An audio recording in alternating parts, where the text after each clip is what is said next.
subscribe dito Manny Vlog.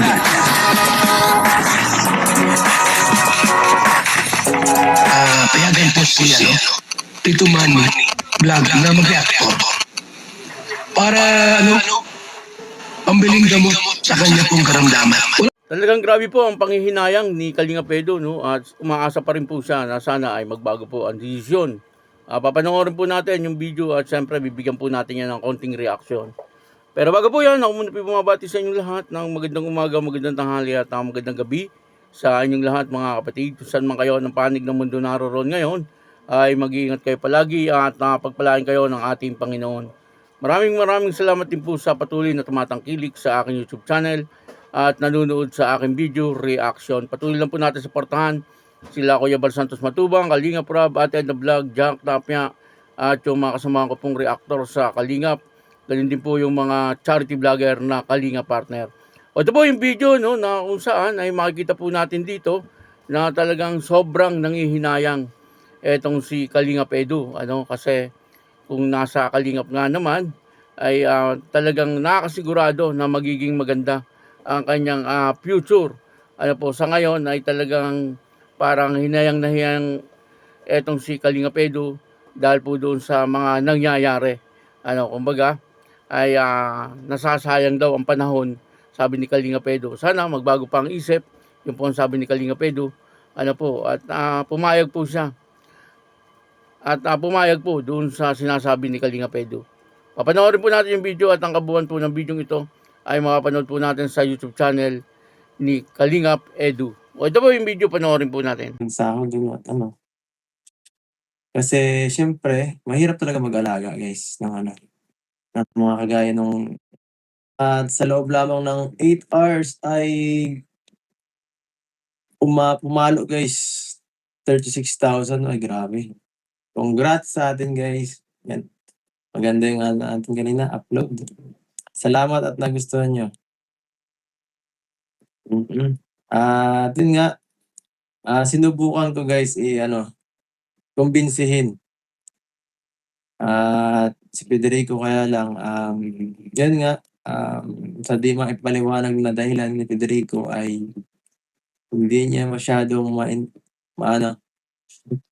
maiwan yung mga kanyang tinutulungan. Ewan ko kung siguro dahil sa sa pagmamahal ba niya or sa takot ba na naisipin niya na pag kinuha ko siya baka iwanan ko rin siya. Siguro may mga ganong pumapasok sa isip niya. Naintindihan ko kasi si Federico is wala na talagang wala na siyang masandalan. Kaya siguro ang niya maging play safe na lang. Kung saan siya nanatili matagal, feeling niya yun lang ang pinaka-choice na maganda. So naintindihan ko, mahirap talaga magdesisyon ng gano'n, magbago ng mabilisan Yun ang isa sa pinakamahirap gawin talaga baguhin ang isang nakasanayan nating bagay. At gano'n pa man, andito pa rin tayo para suportahan siya sa abot ng ating makakaya.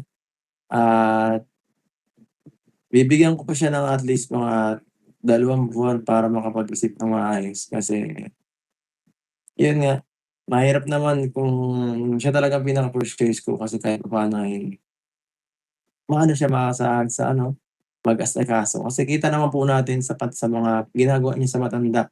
Although siya ay medyo naiinis kasi siyempre mahirap talaga mag-alaga guys ng mga kagaya nung gano'n na ginagawa ni Federico kasi senior na, pasensyahan na. Yun. Yun, isa sa pinakamahirap. Isang araw nga lang mag-alaga ka ng ganyan ba? Napakahirap na. Sa buong buhay pa kaya niya. Sa tinagal-tagal ng buhay niya, ganun ang nangyari. So, mahirap yun. Kaya naiintindihan ko yung hirap niya at yung mga sinasabi niya na pagreklamo. Oy, Alicia Lopez, thank you. Thank you so much po. Salamat sa inyong binigay. Thank you so much po, Ma'am Alicia Lopez. Thank you. Ayaw niya iwanan yung ano, hindi po, hindi sa tingin ko ay ano, malakas ang pakiramdam ko parang gusto niya rin talaga umalis kasi based sa mga naririnig ko sa kanya, hindi may mga sinasabi siya na medyo off dun sa ano, sa mga anak at saka kaya medyo ano, palagay ko ay natatakot lang siya. Yun ang nangyayari talaga, natatakot lang siya. Takot lang siya lumabas sa kanyang comfort zone kasi parang yun talagang ano, eh, parang yung isa gaya ng sabi ko kanina, yun ang nakasanayan. Mahirap baguhin ang nakasanayan. Kagaya ng mga ano, ng mga sabihin natin ng mga medyo sanay gumawa ng ano, ng mga bisyo, 'yan. Halimbawa gano'n, na mabisyo kang tao, kung bibiglain mo ang isang bagay, mahirap talaga 'yan. Pero kung siguro ano, uutay-utayin mo, dun lang magiging chance na 'yan, eh.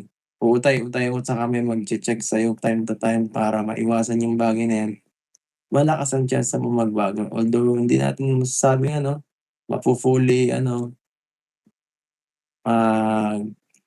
magbabagong buhay or ano, change talaga. At least kayang mas mabawasan, ganyan. Gano'n lang 'yun, normal lang 'yun. Oo, sana pag-isipan niya kasi buhay 'yan, eh, yung buhay niya ay huwag niyang sayangin sa mga bagay na kagaya kasi si Federico madaling palitan si ay di ewan ko kung madaling palitan ano. Ang paghahanap ng kasambahay madali lang maghanap 'no, pero yung sa yung buhay niya yun ang mahirap. Hindi na yun ma-ano mare-rewind, hindi ka na ulit magiging bata. Kagaya niya 'pag nag-30 siya at ganyan pa rin ang sitwasyon niya, hindi niya natin alam kung anong mangyayari. Ang payat niya daw, ang payat talaga guys, hindi naman siya nataba, eh. Kaya hindi siya masyadong napaano siguro naasikaso ano, or siguro tamad, hindi natin alam. Kagaya ng sabi niya wala siyang sahod yung ano, tapos stop pa yata siya mag-aral, kaya mahirap. Ta's wala masyadong kapamilya na nag-aalalay, yun. Parang nanghihinayang po ano, etong si Kalingap Edu. Ano po, dahil napakaganda po nung offer niya kay Federico. Ano, si Federico po, sa hindi mga nakakakilala, ay siya po ay isa sa mga beneficiary ni Kalingap Edu na talagang karapat-dapat mong tulungan. Ano, sa ngayon, siya po ay naandun sa isang pamilya na meron po siyang matanda na inaalagaan. Karapat-dapat po talagang tulungan etong si Federico kasi nga po, ay sayang bata pa. Ano po, hindi po nag-aaral. Ay po, ang sabi nga sa mga kwento niya ay parang nag-aaral pero sa tingin naman po ni Kalinga Pedro ay parang hindi naman po nag-aaral etong si Federico. Ano po, at hindi po malaman kung siya ay sumisweldo rin doon sa kanyang tinitiran or pakain lang. Ano po, pero napakaganda po ng offer ni Kalinga Pedro po sa kanya ano na parang siya ang mag-aasikaso doon po sa pinagawang bahay ni Kalinga Pedro. Ano po, at pinapipili po siya kung siya ay mag-aaral o suswelduhan. Ano po, nung nakaraang vlog ni Kalinga Pedro, parang ang pinili niya ay mag-aaral na lang daw po siya. No? Hindi po natin alam kung bakit parang umatras itong si Federico. Ano po, pero umaasa pa rin po si Kalinga Pedro na magbabago ang isip nitong si Federico. Ano, sana ano, magbago yung isip ni Federico. Kaya siyempre pagka na kay Kalinga Pedro siya, ano, sa pangangalaga ng Kalingap, kasi Kalingap si Kalinga Pedro eh. Kaya ang mangyayari niya, nandoon po siya sa pangangalaga ng Kalingap, ay sigurado magiging maganda yung kanyang sitwasyon. Ano, hindi lang po yung sitwasyon niya magiging maganda, no? Pati po yung kanyang kinabukasan ay talagang magiging maayos. Ano po, magiging mabuti lang siya, ay talagang tutustusan po ni Kalinga Pedro yung kanyang pag-aaral. Ano, alam naman po natin lahat na itong si Kalinga Pedro kapag nagsalita po ito ay talagang tinutupad po niya. Ano po, katulad po nito, nag-offer po siya kay Federico kung ang gusto ay pag-aaral, pag-aaralin po niya. Ano po, sayang ano, sana ay magbago ang desisyon ni Federico. Kasi minsan-minsan lang po ano, na mangyari sa buhay ng isang tao yung ganitong opportunity. Ano po, talagang ito yung nakakahinayang ano, kung aayawan po ni Federico at mananatili po siya doon po sa kanyang tinitirhan sa ngayon. Ano po, sana ay mapagpayuhan siya ng iba.